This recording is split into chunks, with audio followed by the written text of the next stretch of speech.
দুজকের আগুন, নবী হইয়া করলাম আমি একটা মানুষ খুন। ওরে এই মুহূর্তে যাও না তোমরা সামনে দৌড়াইয়া, সামনেতে ঈসা নবী রইয়াছে দাঁড়াইয়া। এই কথা শুনিয়া সবাই করিবেন গমন, ঈসা নবীর কাছে যাইয়া দিবে দর্শন।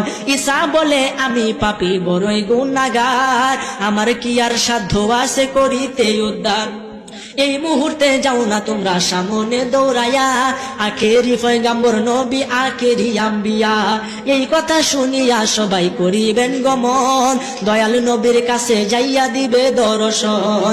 যাইয়া দেখে দিনের নবী দিনের পয়গম্বরে, সেজদা দিয়া পইরা রইছে আল্লাহর দরবারে। আল্লাহ বলে ও গো দোস্ত তোমারে দেই কইয়া, এই মুহূর্তে সেজদা কানা লও না রে উঠায়া। ওরে 90 বছর হায়া দিলাম দুনিয়ার মাঝারে, 87 বছর কাটাইলেন মেরাজের ভিতরে।